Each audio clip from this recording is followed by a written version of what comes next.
Good morning students, my name is Meenu Naruka. आज मैं BSc third year को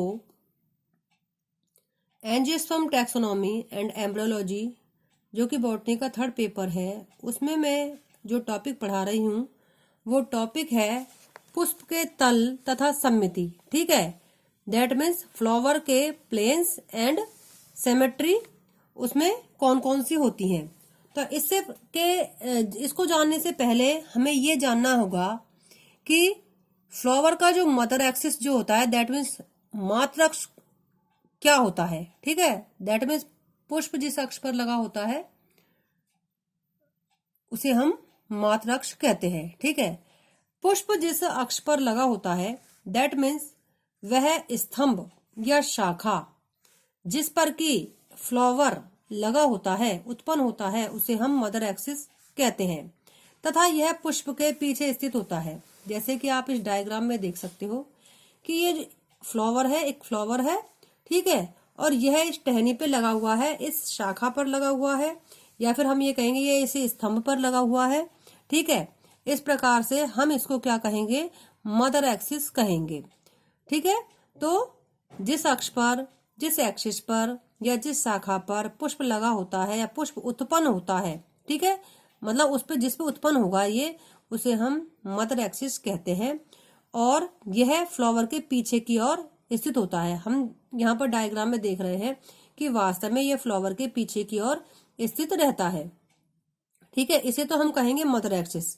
अब हम बात करते हैं पुष्प का वह तल जो मातृ अक्ष की ओर होता है, पश्च तल कहलाता है, पोस्टीरियर कहलाता है। ठीक है, यह फ्लावर है और इस फ्लावर का, ये जो फ्लावर है और इस फ्लावर का जो भाग मदर एक्सिस की ओर होता है उसे हम क्या कहेंगे, उसे हम कहेंगे पश्च तल कहेंगे। ठीक है, और इसके अलावा इसके विपरीत जो अग्रभाग होता है, ठीक है, मतलब अब आप देखिए ये पीछे का भाग है, ये जो है ये मदर एक्सिस की ओर है, और अगर हम इसको इधर से देखते हैं तो ये वाले जो जितने भी भाग होंगे ये हमें इधर से दिखाई देंगे, तो इसको हम कहेंगे अग्रतल कहेंगे। ठीक है, ये पश्चतल हो गया, और ये जो है ये क्योंकि ये भाग आगे की ओर दिखाई दे रहे हैं तो ये जो होगा इसको हम अग्रतल कहेंगे।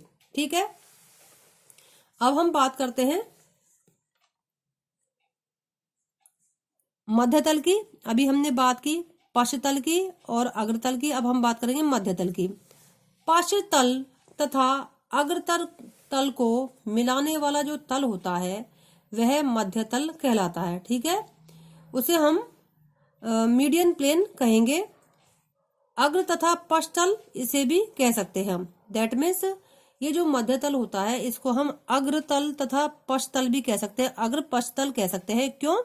क्योंकि यह अग्रतल तथा पश्चतल को मिलाने पर बनता है, इसी कारण इसे अग्र पश्चतल भी कहते हैं। ठीक है, दूसरा है पार्श्व तल, लेटरल प्लेन। मध्य तल के 90 डिग्री के कोण बनाने वाला जो तल होता है वो पार्श्व तल कहलाता है, दैट मीन्स लेटरल प्लेन कहलाता है। जो मध्य तल है और उससे जो समकोण बनाएगा जो तल, उसे हम लेटरल प्लेन कहते हैं, दैट मीन्स पार्श्व तल कहते हैं। इसके अलावा जो तल होता है वो है विकर्ण तल, डायगोनल प्लेन, मध्य तल, ठीक है, मीडियन प्लेन तथा पार्श्व तल, दैट मीन्स लेटरल प्लेन।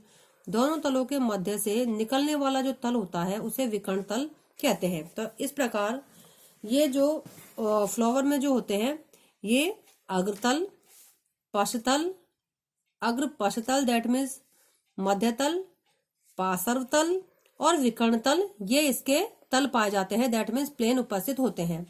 अब हम इसे इस डायग्राम से समझ सकते हैं।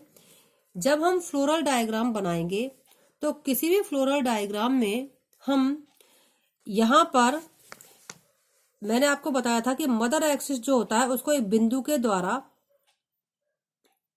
बताया जाता है। ठीक है, और अगर फ्लावर जो होता है एक्टिनोमॉर्फिक होता है, दैट मीन्स उसे किसी भी तल पर काटा जाए और वह समान भागों में डिवाइड होता है तो उसे एक्टिनोमॉर्फिक फ्लावर कहा जाता है। ठीक है, तो इसी कारण एक्टिनोमॉर्फिक के लिए ये वाला चिन्ह हम दिखाते हैं। लेकिन जब फ्लोरल डायग्राम अगर हम बनाएंगे तो हम उसे किस प्रकार से बताते हैं। तो जो अगर हम फ्लोरल डायग्राम है इसे हम मात्राक्ष बताते हैं, मदर एक्सिस बताते हैं, और इस सिंबल का हम प्रयोग करते हैं। यहाँ पर जो भी एक्टिनोमॉर्फिक होगा या जाइगोमॉर्फिक होगा, ठीक है, तो मदर एक्सिस के पास वाला होगा उसे हम पशतल कहते हैं। तो फ्लोरल डायग्राम में ये वाला जो भाग है मदर एक्सिस के पास, ये पशतल है। और हम फ्लोरल डायग्राम में पशतल के विपरीत वाला जो भाग है इसको हम अग्रभाग कहेंगे या अग्रतल कहेंगे, ठीक है। और इसके बाद हम देखते हैं कि ये पश्चतल हो गया, पश्चभाग हो गया, ये फ्लावर का अग्रभाग हो गया। फ्लोरल डायग्राम की बात कर रही हूं मैं यहाँ पर। और जब पश्चभाग और अग्रभाग को जब हम यहाँ पर मिलाते हैं तो यहां से जब इसको हम मिलाएंगे तो ये मध्यतल बन जाता है। अब हम इसको किस प्रकार से देखते हैं कि अगर हम फ्लावर को मध्यतल से काटे, अगर हम बात करते हैं कि जो फ्लावर है वो त्रिज्या सममित है, तो वो किस प्रकार से, अब इसको आप देखोगे, अगर हम मध्य तल से फ्लावर को काटे तो ये मतलब बराबर भागों में डिवाइड होगा। आप अब देख सकते हैं कि अगर किसी भी तल से काटे तो पहला तल ये है, मध्य तल है, तो यहाँ पर आप देख सकते हो, यहाँ पर ये क्या है, बाह्य दल पुंज है। तो यहाँ पर देखिए बाह्य दल पुंज की जो संख्या होगी यहाँ पर एक तरीके से बराबर होगी। आप देख सकते हो यहाँ पर एक बाह्य दल पुंज, यहाँ पर एक बाह्य दल पुंज पूरा है, और यहाँ पर ये आधा है। तो इसी प्रकार से यहाँ पर भी एक बाह्य दल पुंज पूरा, एक बाह्य दल पूरा, और ये भी दूसरा बाह्य दल पूरा, और ये आधा। लेकिन अगर इसको डिवाइड किया है तो ये बराबर भाग है इसके, है ना। दूसरा जो तल है उसे हम बात करेंगे पार्श्व तल की। ये अग्रतल है, ठीक है। और अग्रतल के समकोण पर जो होता है, ठीक है, अग्रतल को मध्य तल जो है इसके समकोण पर जो तल होता है उसे हम पार्श्व तल कहते हैं, ठीक है। अब आप इसको देखिए, ये मध्य तल है और इसके समकोण पर ये जो तल है इसको हम पार्श्व तल, दैट मीन्स लेटरल प्लेन कहते हैं, ठीक है। ये होगा लेटरल प्लेन होगा। तो अगर हम फ्लावर को इस तरीके से भी डिवाइड करें, तो अगर हम इस फ्लोरल डायग्राम की बात करते हैं तो यहाँ पर भी आप देखिए बिल्कुल बराबर आएगा। किस प्रकार से आएगा, ठीक है, 1 2 और ये आधा 3, ठीक है। इसी प्रकार से 1 2 और ये आधा 3, इस तरीके से दोनों के बराबर डिवाइडेशन होगा।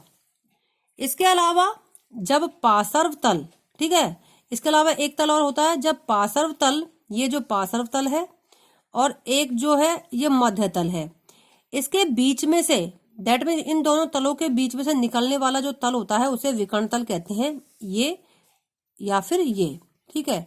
तो ये होता है विकर्ण तल होता है। तो इस प्रकार से एक जो फ्लावर जो होता है, ठीक है, ये कंप्लीट जो फ्लावर है उसमें इस प्रकार के प्लेन पाए जाते हैं।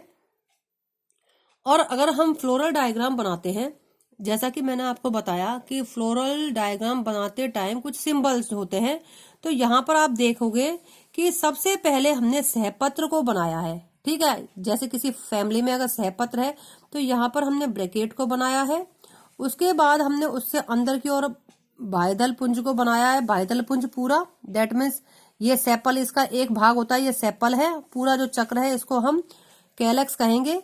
बाह्यदल पुंज के अंदर की ओर, क्योंकि इसका जो सिंबल होता है वो इस प्रकार का होता है, तो बाह्यदल पुंज के अंदर की ओर दलपुंज होते हैं, एक भाग जो होता है उसे हम पेटल कहते हैं।